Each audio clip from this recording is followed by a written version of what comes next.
우리 옆에 사람에게 이렇게 인사합시다. 믿음이 우리를 강건하게 합니다 하고 인사하겠습니다.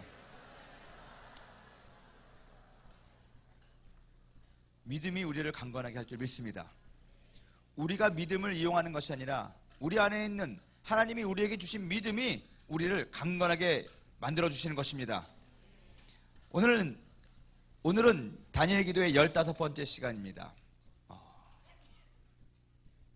믿음은 담대하게 선포해야 된다는 이 말씀을 드리도록 하겠습니다. 여러분, 믿음은 하나님의 부르심을 알게 합니다. 믿음은 또한 우리로 하여금 하나님의 부르심에 순종하고 떠나게 만든다는 것입니다. 믿음은 우리로 하여금 꿈을 꾸게 합니다. 비전을 갖게 한다는 것이죠. 믿음은 하나님의 약속을 붙들게 만드는 능력이 됩니다. 믿음으로 우리는 하나님이 우리와 함께 하신다는 것을 알 수가 있는 것입니다. 믿어지는 것입니다.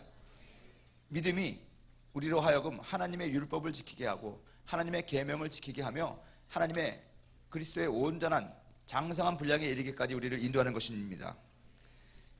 믿음은 하나님의 능력을 가져오는 그런 통로가 됩니다. 믿음으로 우리는 하나님의 능력을 받는 것입니다. 능력을 경험하는 것입니다. 능력을 사용하는 것입니다. 여러분, 성령의 능력을 우리가 어떻게 합니까? 성령의 능력이 우리의 어떤 의지와 어떤 그런 거와 상관없이 임할 때가 있습니다. 정말 주님께서 필요하시면 성령이 그런 역사를 하십니다. 구약 성경에 보면 당나귀도 성령의 역사하시니까 말을 했습니다. 주님께서 말씀하시기를 돌들을 통하여서도 내가 찬양받을 수 있다고 말씀하셨습니다. 하나님은 능치 못할 일이 없으신 분이시기 때문에 우리의 믿음과 우리의 상황과 상관없이 또 역사하시긴 합니다. 하지만 그것은 아주 특별한 일에 한해서 있는 것입니다. 대부분의 경우 하나님께서는 우리들의 동의를 요구하신다는 것입니다. 우리들을 통해서 우리들의 자유의지에 어떤 동의를 구하신다는 것입니다.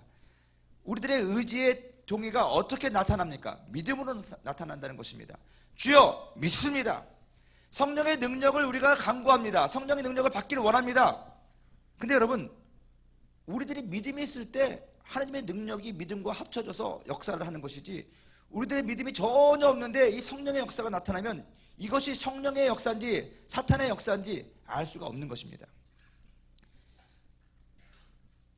제가 네팔에서 사역할 때 우리 성도들이 대부분 지식이 별로 없었습니다. 이런 말 하면 좀 죄송하지만 저희 한국 사람들보다 훨씬 더 많이 배우지 못했고 지식 수준이 낮습니다. 그러다 보니까는 이들이 하나님을 경험하는데 지성 없이 하나님의 역사를 경험할 때가 있습니다. 분별을 못하는 것입니다. 그러다 보면 하나님의 역사가 제한되는 것을 봅니다. 어느 정도 순간에 들어와 이 성령의 역사가 있은 다음에 더 그것이 깊은 데로 들어가야 되고 업그레이드 돼야 되는데 더 이상 하나님의 역사가 일어나지 않는 것을 보았습니다. 왜 그렇습니까? 우리에게 믿음이 자라지 않기 때문에 우리들이 하나님에 대해서 제대로 알지 못하고 하나님에 대한 어떤 그런 믿음이 작기 때문에 이 하나님의 역사가 제한이 된다는 것입니다. 믿음의 분량이라는 거 아시죠, 여러분? 제각기 믿음의 분량대로 하나님이 역사하신다고 그랬습니다. 우리들의 믿음이 커지면 커질수록 하나님의 능력이 믿음이라는 커진 능력의 그릇에 담기는 것입니다. 근데 믿음이 작아지면 하나님의 능력이 큰 능력이 올 수는 없는 것입니다, 여러분. 믿음은 우리들에게 열정을 줍니다. 하나님 나라에 대한 열정을 줍니다. 이런 생각한 적이 있습니다. 그냥 난 바라는 거 어찌 없어. 그냥 이렇게 살다가 죽고, 그래 내가 못나서 지옥 가면 어때? 뭐 그렇게 얘기하는 사람도 있습니다. 세상을 다 달가는 사람처럼 그렇게 하죠. 근데 여러분, 그게 교만한 겁니다. 여러분, 나는 바라는 것이 없습니다. 난 하나님의 은혜에 대해서도 바라지 않습니다. 여러분, 자기 스스로는 상당히 그것이 의롭고 멋있게 보이지만 하나님 편에서 볼 때는 너무너무 가슴 아프고 안타까운 것입니다. 여러분들이 자녀를 키워보면 제일 속상한 것은 아이가 밥을 안 먹을 때 부모는 속상합니다. 여러분, 물론 밥을 많이 먹어도 속상합니다.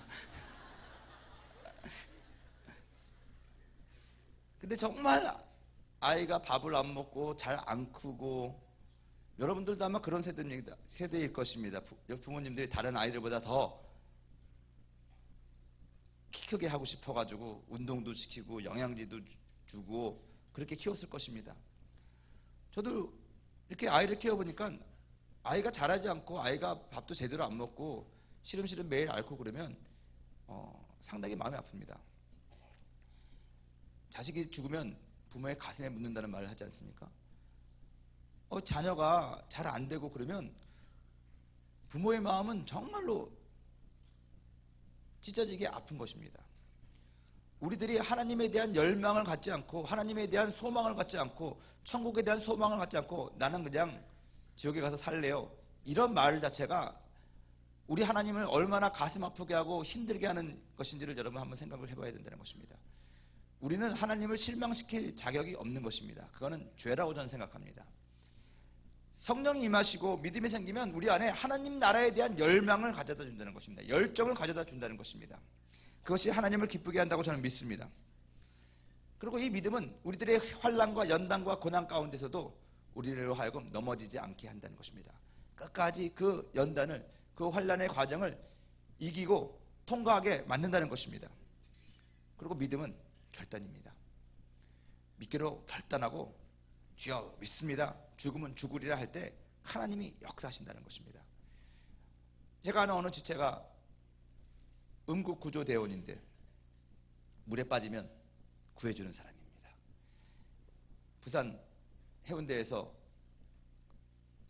일을 했습니다. 그 친구가 그러더라고요.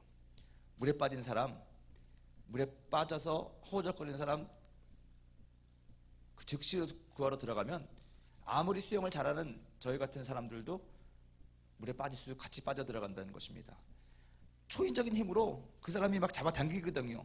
그래서 베테랑들은 물에 빠진 사람들이 딱 보고 저거 이제 죽게 되었다 라고 해도 금방 안 들어가고 이제 완전히 쏙 들어가가지고 죽었을 때 들어간답니다.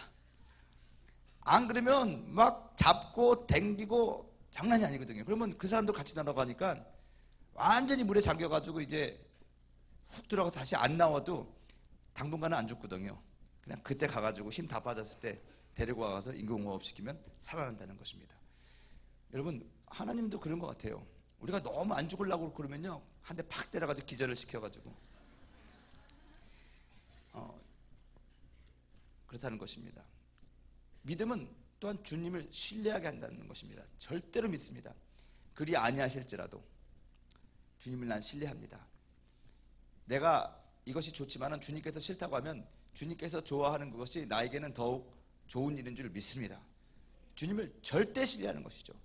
주님이 좋다고 하면 절대로 좋은 것입니다. 주님이 검은 것을 하얀 거라고 하면 그게 맞는 것입니다. 그 정도로 주님을 신뢰하고 나갈 때 기적이 일어난다는 것입니다. 그리고 믿음은 우리를 진정한 예배자로 주님을 예배하게 만든다는 것입니다. 주님을 찬송하게 한다는 것입니다. 이러한 자들이 믿음의 사람들이고 이 믿음의 사람들은 기적을 경험하는 것이죠.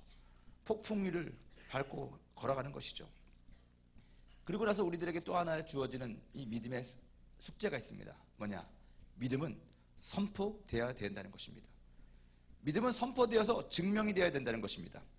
한번 따라하겠습니다. 믿음은 담대하게 선포되어야 됩니다. 오늘 침례 요한의 이야기를 할 것입니다. 마태복음 3장 1절에서 3절까지의 말씀인데 우리 한번 다 같이 합독하도록 하겠습니다. 시작.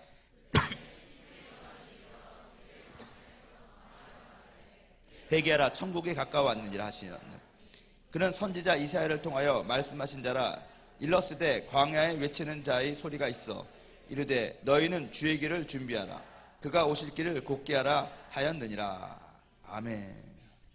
여러분 믿음이 주는 메시지를 담대하게 선포하는 자가 주님의 길을 예비하는 자라고 저는 믿습니다.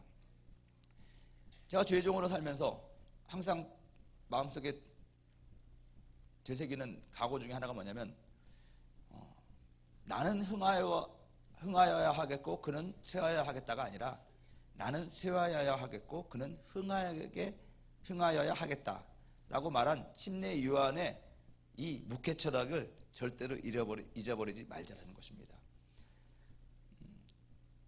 그야말로 종은 종입니다. 종은 주인을 드러내는 사람이 종이지 종이 스스로 내가 잘났어 라고 고개를 쳐들고 다니면 안 된다는 것입니다. 우리 주의 종들의 과업은 어찌하든 간에 주님을 나타내는 것입니다. 여러분, 사역이라는 것이 무엇입니까? 주님을 드러내는 것이 사역입니다. 미니스트리입니다. 내가 하는 모든 일을 통해서 주님이 드러나야 된다는 것입니다. 여러분들이 임원을 하고 여러분들이 많은 봉사를 하고 직책을 받았지만 여러분들이 드러나서는 절대로 안 된다는 것입니다. 나는 쇠하여야 하겠고 그가 드러나야 됩니다. 예수님이 드러나야 된다는 것입니다. 여의도 순복음교회에서 제가 사역하면서 제일 기도 많이 하는 것 가운데 하나가 뭐냐면 주님 교만하지 않게 하여 주시옵소서. 이 교만이라는 것은요, 이거는 사람의 힘으로 막을 수가 없는 것 같아요. 어느 지체가 저한테 그래요. 목사님은 맨날 교만하지 않겠다고 설교하시는데 정말 말끝마다 자잘한 자기 자랑으로 끝나는 것 같아요. 그 말을 듣고 또 제가 회개를 하고 주여 자랑하지 않게 하여 주시옵소서. 근데 정말로요, 우리가 자칫하면 우쭐해가지고 야 내가 오늘 설교를 잘하고 내가 사역을 잘하고 내가 리더십이 있고 그런 생각한다니까요. 내가 능력이 있어서 장사가 잘 되고 내가 재능이 있고 똑똑해서 내가 어떤 좋은 작품을 만들어내고 자꾸 내가가 자기도 모르게 나온다는 거죠. 그래서 늘 자기 자신을 쳐서 복종하는 그것이 저는 훈련이라고 저는 생각을 합니다. 침례 요한은 그의 사명이 처음부터 끝까지 같았습니다. 나는 주의 길을 예배하겠다는 것입니다. 여러분, 우리가 이 세상 살아가는 데 있어서 가장 중요한 것은 주님을 위해서 주님의 길을 주님의 역사를 위해서 우리가 준비하고 살아가는 그런 사명을 다시 한번 회복했으면 좋겠습니다. 내가 드러나고자 하는 것은 세상적인 것입니다.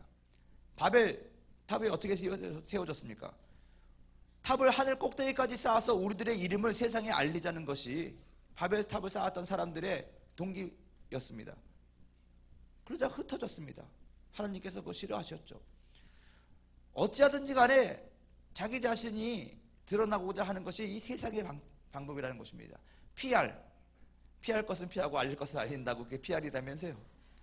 어떻게 하든지 사람들에게 유리한 것을 보이고 막 그렇게 자기를 알리려고 합니다. 홍보를 합니다.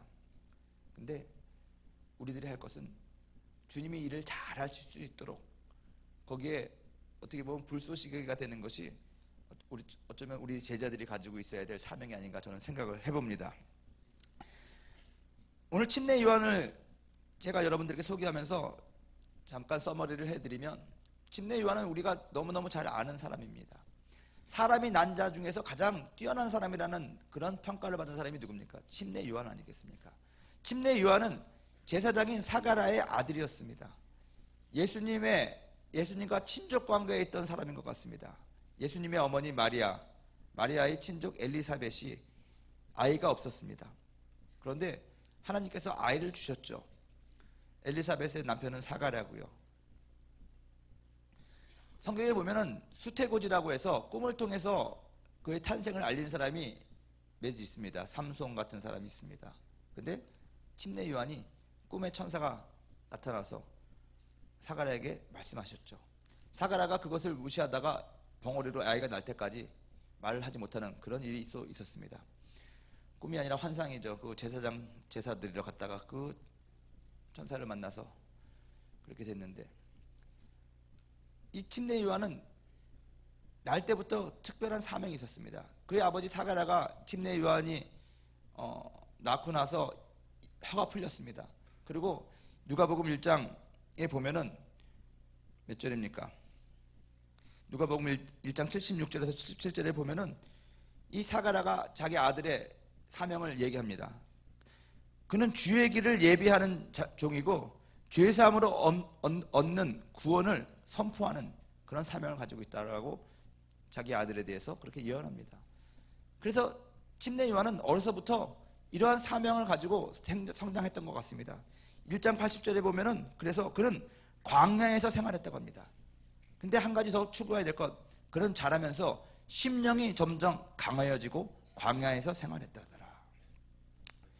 여러분, 침례 요한이 자라는 데 있어서 많은 학식을 배운 것이 아닙니다. 많은 지식을 배운 것이 아닙니다. 심령이 강해지는 것을 배운 것입니다.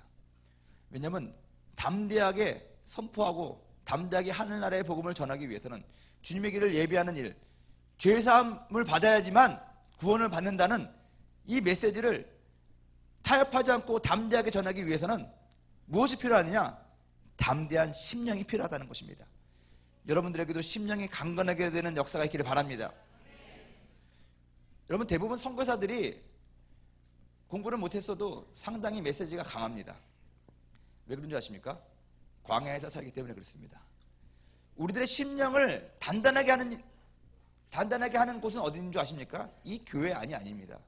여러분들이 아무리 이 단일의 기도에 와서 열심히 부르짖는다고 해서 여러분들의 심령이 담대지 않습니다. 이 안에서는 여러분들이 엄청나게 담대할 것입니다. 주여, 내가 여기 있으니 나를 보내소서, 사탄아 물러가라 할 것입니다. 하지만 여러분들이 살고 있는 그 삶의 현장에서는 이처럼 여러분들이 담대하게 외치고 여러분들이 가지고 있는 복음의, 믿음의, 신앙의 소신을 지키며 살 수 있느냐?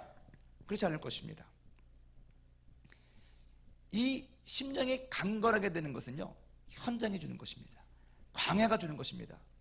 침례 요한은 주님께서 그렇게 훈련을 시켰던 것 같습니다. 메뚜기와 섭청을 먹고 자라가며 그의 심령이 강해졌습니다. 광야 생활을 하면서. 그리고 그는 때가 되자 타협하지 않고 담대하게 하나님의 나라의 복음을 전했습니다. 회개하라는 것입니다. 천국에 가까웠다는 것입니다. 구원받기 원한다면 너희들이 죄사함을 얻어야 된다는 것입니다. 그것이 사도 침례 요한이 외친 메시지였습니다. 타협하지 않았다는 것이죠. 그 메시지를 통해서 예수님이 사역하시기 앞서서 주님이 일할 수 있는 그 토대를 마련한 것입니다. 오늘 우리가 가져야 될 태도와 또 확신이 있습니다. 하나님이 말씀하시는 것이 우리의 상황과 현실보다 중요하다는 것을 여러분 믿는 것입니다. 의지하는 것입니다. 믿음의 인도함과 또한 믿음의 결단을 매우 중요하다는 것을 우리가 알아야 됩니다. 믿음이 주는 소신과 확신이 중요하다는 것을 우리가 깨달아야만 한다는 것입니다. 근데 이러한 모든 것들은 지금까지 이 믿음 설교를 통해서 14번의 믿음 설교를 계속 이 말씀을 제가 반복해서 이야기한 것을 여러분 아시기 바랍니다. 이미 그래서 이 사실은 여러분들이 익히 알고 있을 것입니다. 우리가 노아와 갈렙, 여호수아, 아브라함, 욥, 에스더, 다니엘, 베드로 그 수많은 믿음의 선진들을 통해서 이러한 것들을 우리가 확인했습니다. 이제 이것들을 우리가 담대하게 우리들의 삶 가운데 적용해야 되는 것인데 어떻게 적용하냐? 선포한다는 것입니다. 여러분, 캐리그마라는 소리 들어보셨죠? 캐리그마, 선포된 메시지. 이 캐리그마는 선포하다라는 뜻이 있는데 선포되는 내용과 또 선포하는 내용의 행위가 같이 포함된 이중적 의미가 있는 말입니다. 회개하라 그랬다면 이 선포된 메시지의 내용처럼 우리가 회개하는 행위도 포함되는 그것이 바로 캐리그마라는 것입니다. 예수님의 말씀이 선포됐습니다. 캐리그마로 선포되어야 된다는 것입니다. 캐리그마라는 말과 함께 디다케라는 말이 있습니다. 여러분 많이 들어보셨을 것입니다. 이 디다케는 교훈, 가르침이라는 뜻이죠. 근데 어느 책에 보니 이렇게 구분을 해놨더라고요. 캐리그마는 비기독교 세계에 대한 기독교의 공중적인 선포라는 것입니다. 하지만 디다케는 캐리그마, 선포된 메시지, 캐리그마의 기초 위에 회심자들에 대한 윤리적 교훈을 얘기한다라고 얘기를 하고 있습니다. 근데 어떨 때는 우리들이 이 캐리그마와 디다케를 혼돈해서 교회에서 우리가 할 때가 있습니다. 교회 내에서는 사실 디다케가 더 많이 선포되어야 됩니다. 여러분들 회심한 사람들이니까 여러분들이 어떻게 살아가야 되는지 잘 가르치고 해야 되는 것입니다. 그리고 세상의 향해서는 우리가 담대하게 그리스도의 메시지를 캐리그마를 선포해야만 되는 것입니다. 세상 사람들에게 우리가 회개하라고 그랬으면 우리도 회개한 행위를 그 사람들에게 보여주면서 해야 된다는 것입니다. 근데 이것이 바뀌어져가지고 교회에서는 자신있게 캐리그마를 선포합니다. 회개했습니다. 회개하십시오. 뭐 어떻게 하십시오. 주의 말씀을 담대하게 전합니다. 그렇지만 세상에 나가서는 선포하는 메시지 대신에 이렇게 살아야 됩니다. 도덕을 전하고 어떤 이러한 교훈적인 것을 전합니다. 왜 그렇습니까? 우리 마음 가운데 그만큼 담대하지 못하기 때문에 그렇습니다. 어느 집사님이 그래요. 목사님, 제 간증을 들어보세요. 기가 막힙니다. 하나님 역사하셨습니다. 이 간증을 우리 교구에서 할 수 있도록 도와주십시오. 저를 세워주십시오. 그래서 제가 그랬습니다. 우리 다 믿는 사람들의 간증을 들어보니까 뭐 간증이 될 수는 있지만 제가 권면을 했습니다. 집사님, 이것을 집사님이 살고 있는 아파트 단지에서 안 믿는 사람들에게 얘기하는 게 어떠세요? 우리 믿는 사람들이 이러한 간증은 수도 없이 들었던 것 같은데 교회 안 나와본 사람들은 못 들었을 것 같아요. 슈퍼 아줌마한테 하시고 아파트 경비원 아저씨한테 하시고 하세요. 그랬더니 그분이 말하는 게 뭐냐? 아유, 그 사람들은 믿질 않아요. 그래요. 이게 뭡니까, 여러분? 믿지 않는 사람들에게 우리가 간증하는 거예요. 너희는 땅끝까지 이르러서 나의 증인이다라고 말씀하셨잖아요. 위트니스죠. 자기가 본 것, 자기가 경험한 것을 그대로 얘기해 주는 거예요. 그 말은 뭐냐면 안 믿는 사람들에게 땅끝까지 가서 내가 경험한 하나님을 그냥 간증하라는 것이거든요. 세상 사람들은 정말 믿음이 없습니다. 그러니 그 믿음 없는 사람에게 하나님 말씀 그대로 전하면 믿지를 못하니까 자기가 경험했던 그 하나님을 잘 풀어서 그 사람들의 눈높이에 맞게 생활 속에서 일어났던 하나님의 역사를 이야기해 주는 것입니다. 그게 간증이라는 것입니다. 간증 집회는 전도를 위한 것이 되어야 되는 것이지 우리끼리 자랑하려고 우리끼리 어떤 생색을 내려고 나의 믿음을 뽐내려고 하는 것이 간증이 아니라는 거예요, 여러분. 그래서 여러분, 간증은요 안 믿는 사람에게 하는 것이 좋아요. 근데 많은 사람들이 그들은 안 믿으니까 내 간증을 믿지 않을 거예요. 나는 내 간증을 믿을 수 있는 원래부터 믿음이 있는 사람에게 나는 간증하기를 원합니다. 이것이 여러분 우리 교회를 병들게 하는 요인이라는 것입니다. 우리가 세상을 향해서는 담대하게 캐리그마적인 메시지를 선포해야 되는 것이고 이 교회 안에서는 캐리그마를 듣고 회심한 사람들을 향해서 예수님이 말씀하신 제자들이 가르쳐 주신 이 성경에 나와 있는 많은 교훈들을 우리가 교육하고 양육해야 되는데 우리는 지금까지 우리끼리 안에서 서로 선포하고 좋아하고 그랬다는 것입니다. 저는 그래서 이 시간에 여러분들에게 도전합니다. 믿음으로 담대하게 여러분 저 세상을 향해서 찜내 요한과 같이 주의 복음을 선포하는 여러분이 되기를 주님의 이름으로 축원드립니다. 요한복음 11장에 보면 엄청난 기적이 나옵니다. 나사로가 죽었는데 예수님이 살려놓으셨습니다. 사실 예수님한테는 그게 뭐 새로운 건 아니죠. 예수님은 없는 곳에서도 있는 곳으로 만드시는 분이신데 죽었던 사람 다시 살려내는 것이 뭐 수가 되겠습니까? 아무것도 없는 곳에서도 그냥 사람을 만드시고 이 세상을 딱 만드셨는 분이시잖아요. 근데 사람들은 믿지 않았습니다. 예수님께서 그 사람들 앞에서 보란듯이 나사로를 살려냅니다. 마리아가 그러죠. 우리 오버아버지가 죽기 직전에 왔으면 주님께서 살려주셨을 텐데. 무슨 말입니까? 죽기 바로 직전에 오셨으면 아직 생명은 남아있으니까 예수님이 고쳐가지고 살릴 수 있는데 죽었기 때문에 예수님도 땡이라는 것입니다. 그가 가지고 있는 믿음의 한계, 생각의 한계를 넘어서지 못했죠. 주님에 대해서 제대로 모르는 것입니다. 주님이 민망히 여기셨습니다. 물론 나사로가 불쌍해서 민망히 여긴 것도 있지만 믿지 않는 그들이 얼마나 자기가 당신이 사랑하고 자기를 예배하고 섬기는 나를 누구보다도 잘 알고 있다고 하는 그런 마리아인데 주여 우리 오라비가 죽기 직전에만 오셨으면 주님 우리 오라비가 죽지 않았을 텐데 이 말이 예수님의 억장을 무너뜨리는 말이죠. 인간적으로 생각한다면 예수님께서 돌을 치워놓으라고 굴려 치우라고 했습니다. 무덤에 돌을. 그랬더니 또 뭐라고 얘기합니까? 주님 죽은 지가 지금 어제 죽은 게 아니라 나흘이 됐습니다. 나흘이. 그럼 나흘이 되면 썩어서 냄새도 나고 안 되는 거잖아요. 주님 고집 부리지 마세요. 그 말이거든요. 주님께서 돌을 굴러 놓으라고 하시고 큰 소리로 나사로야 나와라. 그러니까 나사로가 붕대를 탁 얼굴을 가린 수건으로 쌓인 상태로 미라 같은 나사로가 걸어 나온 것이죠. 여러분, 믿음이라는 것은요, 우리들의 가지고 있는 경험과 이성을 뛰어넘어서 하나님의 전능하심을 믿는 것입니다. 우리 주님은 능치 못하실 일이 없다라는 것은요, 그 사람의 상황과는 상관이 없어요. 죽음은 어떻고 죽기 바로 직전이면 어떻습니까? 주님 마음이면 죽은 자도 살아나는 것이고, 주님께서 죽이지 않고 그냥 살려내시려면 그렇게 하는 것이고, 우리들이 가지고 있는 이성과 경험과 상황을 완전히 초월해서 하나님께 집중해서 하나님의 전능하심을 믿는 거예요. 내 말이 그것을 믿으면 네가 하나님의 영광을 보리라 하지 않았느냐, 주님께서 말씀하셨거든요. 근데 오늘 제가 말씀드리고자 하는 것은, 여기서 주님께서 나사로를 묶고 있는 그 수건들을 풀어놓으라고 그랬습니다. 풀어놓아 다니게 하라, 그런 것입니다. 여러분, 나사로가 살아났지만 마음대로 다닐 수가 없었습니다. 이 하나님께서 생명은 주셨지만 그것을 묶고 있는 우리 인간이 묶어놓은 족쇄들이 많다는 것입니다. 죽었으니까 사람을 꽁꽁 묶어놓고 눈도 가렸겠죠, 수건으로.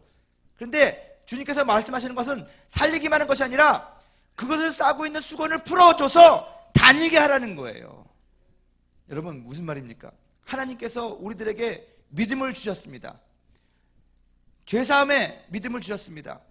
십자가를 믿으면 구원받는다는 그런 믿음을 주셨습니다. 근데 그런 믿음들이 우리 안에 생겼기 때문에 우리는 살아났습니다. 우리는 거듭났습니다.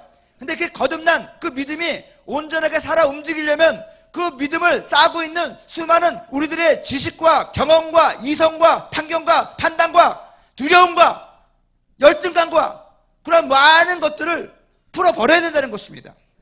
그것을 풀어버려야지만이 우리 안에 주님께서 살려주신 그 생명이 역사한다는 것입니다. 그 믿음이 역사한다는 것입니다. 주님께서 풀어주시죠. 그래도 되지만 거기까지 안 하고 주님께서 사람들을 시키셨거든요. 풀어놓아 다니게 하라고요.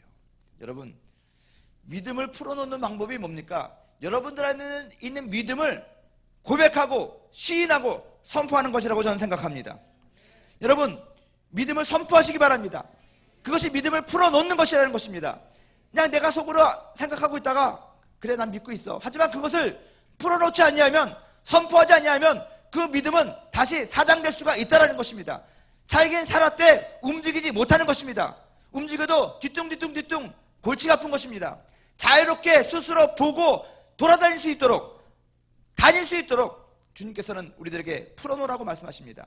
여러분들 말씀을 들으면서 기도회를 참석하시면서 여러분들 마음 가운데 있는 믿음이 있을 것입니다. 여러분들의 마음 가운데 이 뱃속 깊숙한 곳에서부터 올라오는 그런 확신이 있을 것입니다. 그것을 그냥 담아있지만 말고 그것을 말로써 풀어서 선포하시면서 여러분 안에 있는 그 생명과 믿음이 살아 역사하도록, 그 믿음이 나를 이끌고 그 믿음이 주변 사람들을 이끌 수 있도록 여러분 선포하시기를 주님의 이름으로 축원드립니다. 우리의 믿음은 선포되어야만 합니다.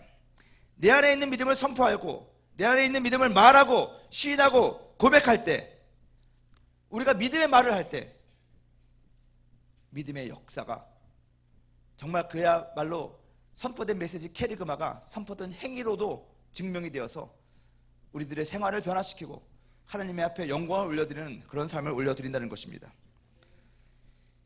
우리들이 정말 믿음의 사람이라면 침례 여왕과 같이 저는 이렇게 외쳐야 될 거라고 저는 믿습니다. 오늘 우리들에게, 또 우리 교회에게, 우리 액팅 대학 청년국에게 주님께서 신겨주신 믿음이 있습니다. 그 믿음을 우리는 침례 여왕과 같이 개인과 가정과 캠퍼스와 직장과 이 사회와 나라와 민족과 열방을 향해서 선포하고 외쳐야 된다고 저는 믿습니다. 회개하라, 그겁니다. 하나님의 나라가 가까웠다. 하나님의 통치를 얘기하는 것이죠. 하나님의 다스림을 얘기하는 것이죠. 주님 다시 오신다.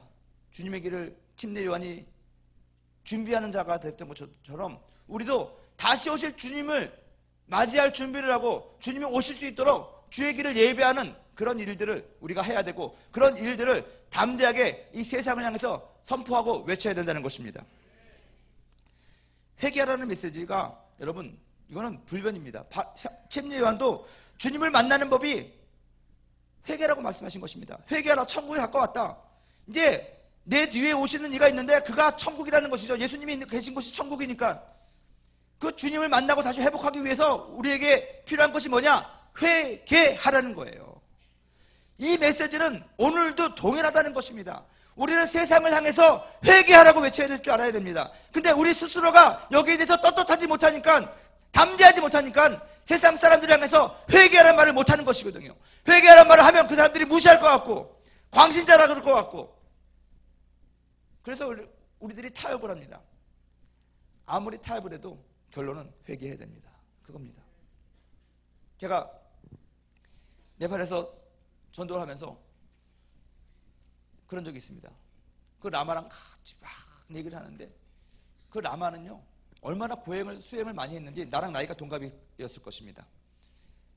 네팔에는 이 연도가 우리랑 서기를 안 쓰니까 달라요. 그런데 띠가 더 같아, 띠가. 그래서 말을 해보니까 나랑 띠가 같아요. 그래가지고 나보다 12살 아래는 것 같지는 않고 12살 위인 것 같지는 않고 당신하고 나하고 동갑이다, 내가 그랬습니다. 친구가 되기로 했는데 30살 초반이었는데, 30대 초반이었는데 나는 맨날 눈에서 막 불이 나가는 사람입니다. 막 혈기가 올라갔다 내려갔다, 배고프면 또 눈이 시뻘개지고 잠 못 자면 또 막 눈이 하고. 근데 그 사람은 감정의 기복이 없어요. 감정의 기복이 없고 막 해요. 자기 인도의 달라이라마 밑에서 어렸을 적부터 거기서 생활했고 아주 막 고행을 많이 했어요. 그리고 그는 그 빗자루 있죠, 아주 부드러운 빗자루를 갖고 다녀요. 긴 거. 그거 왜 갖고 다니는 줄 아십니까? 다닐 때 늘 이렇게 쓸고 다녀요. 청소하려고 쓰는 게 아니에요. 개미 밟을까봐, 개미나 다른 짐승들 밟을까봐 천천히. 그리고 절대로 빨리 걷지 않습니다. 천천히. 그리고 화도 안 내고요. 왜냐하면 그만큼 수도하고 참선하고 그런 것입니다. 자기가 생각하기에 그렇게 얘기해요. 글쎄, 내가 철 들고 나서부터는 한 번도 죄를 안 짓는 것 같습니다. 내 목표는 내가 열반할 때까지 끝까지 죄를 안 짓는 것입니다. 막 그래요. 그래서 구원에 대해서 얘기하고 막 그러다가 저는 또 어긋장 난 심정이 있어가지고 자꾸 그렇게 너무 거룩하게 나오니까 그러냐, 나는 맨날 죄 짓는데, 나는 맨날 화내는데, 나는 개미도 막 죽여, 막 그랬습니다. 그랬더니 그래도 그들은 격동되지 아니하고 깨거르네 네팔 말로 그런 거 어떡하냐 그거거든요. 그래서 내가 얘기했습니다.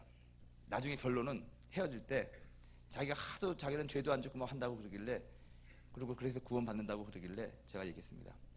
너 아무리 평생을 죄 안 짓고 빗자루로 쓸고 다녀도 구원 못 받아. 그랬더니 가만히 있어요. 그리고 징긋이 웃어요. 모르는 소리 하지 말라는 거죠, 그 사람 얘기로는. 그래서 제가 얘기하겠습니다. 뻗쳤다 꺼는 뻗어쳐. 그게 뭐냐면 회개해야 돼. 회개 안 하면 아무리 네가 착하게 살아도 구원 못 받아. 죄사함 받지 않으면 구원 못 받아. 그랬더니 그동안 그렇게 평정심을 유지하던 그 사람이 회개하라는 말에 갑자기 눈에 쌍심지가 쫙 도는 거예요. 그래서 내가 얘기했지만, 내가 얘기했죠. 화내네. 그렇게 얘기했습니다.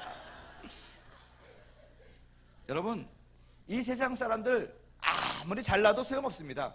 회개하지 않으면 구원받지 못하는 거예요, 여러분. 정말 여러분들이 이 세상 사람들을 사랑하고 여러분들의 가족들을 사랑하고 여러분들이 정말 지인들을 사랑한다면 그 사람들이 이해하지 못할까봐 회개하는 말 입 닫고 살지 마시고 회개하라고 빨리 얘기해야 된다는 것입니다. 핍박이 오더라도 너 회개 안 하면, 죄사함 받지 않아 하면 너 안 돼. 그걸 얘기해 줘야 된다는 것입니다. 여러분, 하나님의 나라는 하나님의 통치와 다스림을 얘기하는 것인데 주님이 다스리신다. 이 세상은 그냥 사는 것이 아니라 주님이 다스린다는 것을 여러분 선포하셔야만 된다는 것입니다. 더 중요한 건 이 세상이 다가 아니라는 거예요. 영원한 천국이 있고, 또한 우리 주님께서 이 땅에 2000년 전에 오셔서 우리들의 죄를 위하여 죽으시고 우리를 구원하신 것처럼 마지막 최종적인 온전한 하나님의 나라를 이 땅에 세우기 위하여 이 땅에 다시 오신다. 여러분, 이것을 선포해야 됩니다. 요즘에 쓸데없는 이단들이 많이 와가지고 자꾸만 종말론적 얘기하니까 기존 교회에서 정작 우리가 선포해야 될 이 종말의 메시지를 우리가 입을 닫고 있는 것 같아요. 누구 손해입니까? 우리거든요. 초대교회 신자들은 항상 주님 다시 오시는 그것을 기대하고 고대하고 살았습니다. 그래서 기름을 준비한 지혜로운 처녀같이 하루를 살더라도 주님을 맞이할 그 모습으로, 그 마음으로 성실하게 헛되이 보내지 않냐고. 두 사람이 함께 맷돌 갈다가 한 사람은 올라가고 한 사람은 남겠네. 두 사람이 같이 잠을 자다가 한 사람은 올라가고 한 사람은 남겠네. 그래서 주님 언제 오실지, 오늘 오실지, 내일 오실지, 지금 오실지 모르니까 매 순간 매 시간이 소중한 것입니다. 주님 오신 날 기다린다고 해서 모든 것을 내려놓고 나는 아무것도 안 하고 산다는 것이 아니라 착하고 충성된 종이라는 얘기를 들어야 되기 때문에, 또 하나님께서 오시는 그 등불을 준비해야 되기 때문에 매 순간 매 시간마다 성실하게 최선을 다해서 죄 안 짓고 산다는 것입니다. 이것이 주님을 기다리는 신앙이고, 또 땅끝까지 주님 다시 오신다는 이 말씀을 전해야 된다는 것입니다. 마지막으로 제 간증 하나 드리고 우리 한번 기도하도록 하겠습니다. 2005년인가 4년에 월드미션 팀이 네팔에 온 적이 있습니다. 그래서 그들과 같이 저 서쪽 수르켓이라는 지역까지 집회를 하고 왔습니다. 전도를 하고 왔습니다. 참 감격적인, 감동적인, 은혜가 충만한 그런 선교 여행이었습니다. 오다가 중간에 언덕이 있는 곳에 차를 멈추게 하고 갑자기 주님께서 제게 감동을 주셔서 우리 지체들에게 다 내리라고 그러고, 자 이제 선교를 마치고 우리 이제 고국으로 돌아갈 건데 우리들이 가지고 있는 꿈, 비전, 소원들을 주님 앞에서 한번 선포해보자. 지금까지 한 2, 3주 네팔에서 사역을 하고 했는데 그것을 정리할 겸 주님 앞에 나는 주님 이렇게 살겠습니다. 자신의 각오, 자신의 비전들을 한번 선포해보자. 높은 곳에서. 그래서 한 사람씩 선포했습니다. 팀장부터 시작해가지고 그 팀장님이 막 나는 주님 뭐 하겠습니다. 뭐 하겠습니다. 여러분도 한번 해보세요. 마포대교 위에 올라가가지고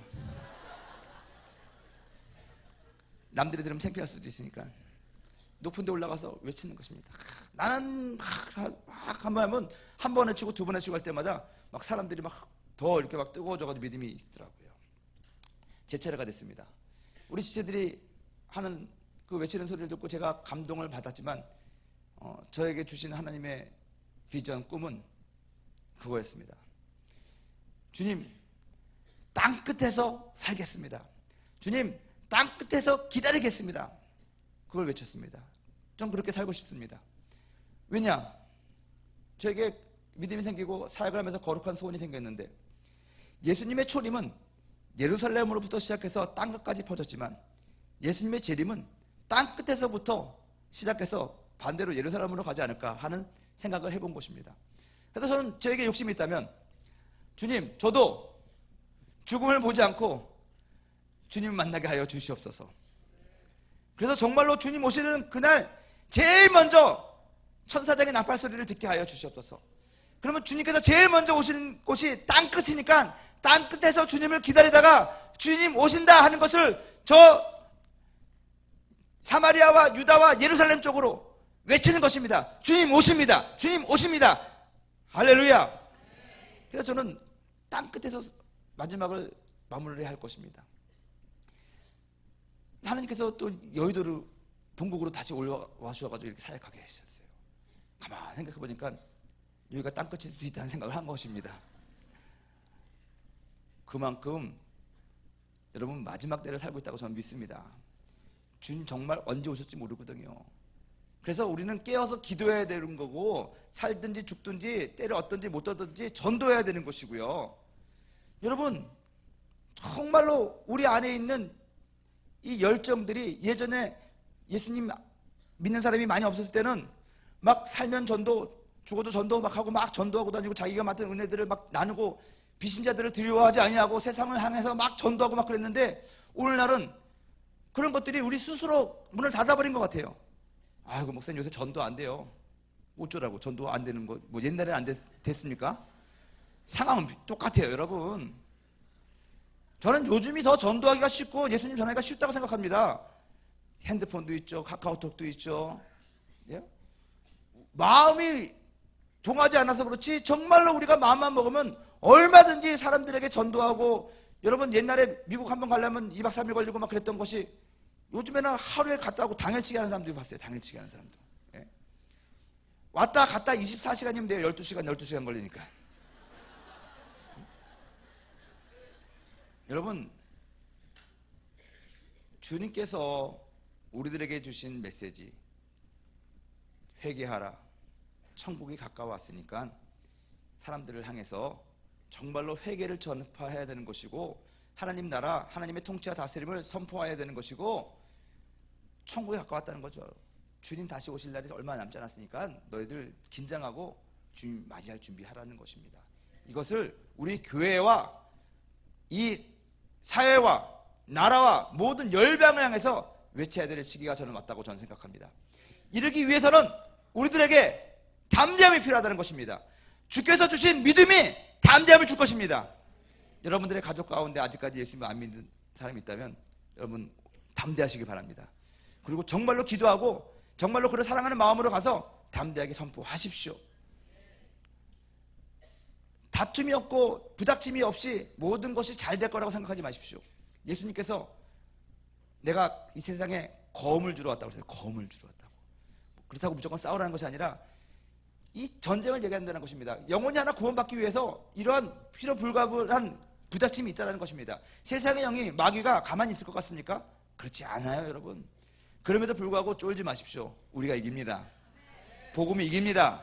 예수님이 이긴다는 것입니다. 주님이 우리와 함께 하시기 때문에 결국 우리가 선포한 그 메시지대로 사람들이 회개한다는 것입니다. 주님의 다스림 속으로 들어온다는 것입니다. 주님을 기대하고 고대하는 그러한 성도가 된다는 것입니다. 할렐루야! 믿음으로 이것들을 선포하고 담대하게 주님 오시는 그날을 준비하는 또 하나의 침례 요한들이 되시기를 주님의 이름으로 축원드립니다.